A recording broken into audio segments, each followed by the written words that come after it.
was talks of Facebook and WhatsApp being able to serve ads on encrypted messages. And so, long story short, I mean, the WhatsApp had tweeted and said that this is false. There was a lot of back and forth about how this actually works from a technical perspective.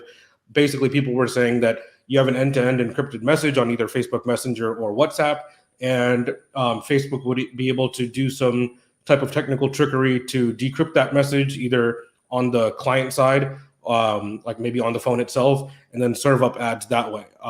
Again, WhatsApp ahead, denied the whole thing and said it's not something they're looking at.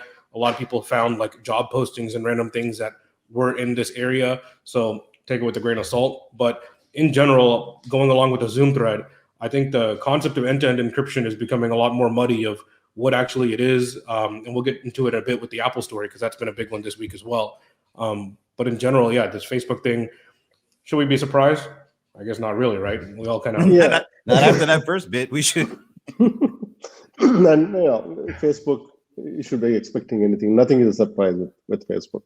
And they have a good asset in WhatsApp, and they've been trying to monetize it. They haven't cracked that nut yet. It's a matter of time, but they will figure out, and they will come up with some business model out there, be it advertising, be it something else. Historically, if you look at all instant messaging networks, no company has succeeded in monetizing it well. So we'll have to see if advertising is a monetizing way.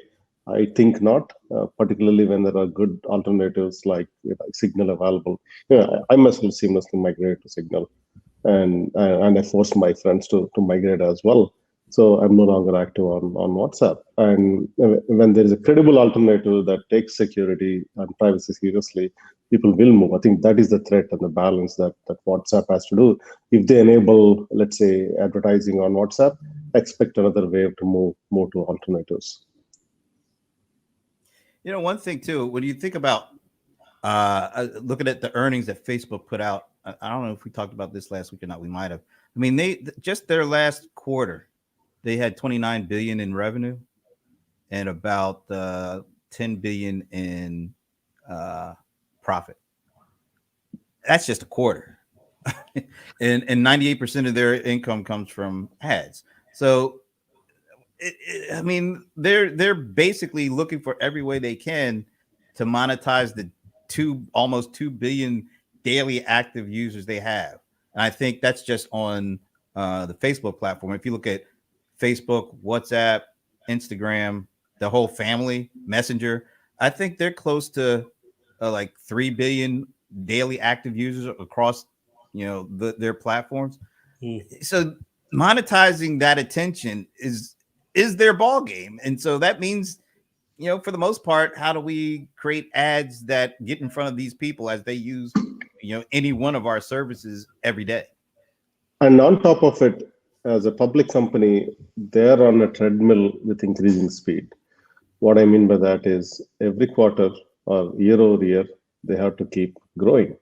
And that's what the investors want, which means they have to come up with creative ways of making money, which includes maybe running ads off of encrypted messages. And whether they do it or not, but they're going to explore every single avenue out there. And what we are seeing is essentially that.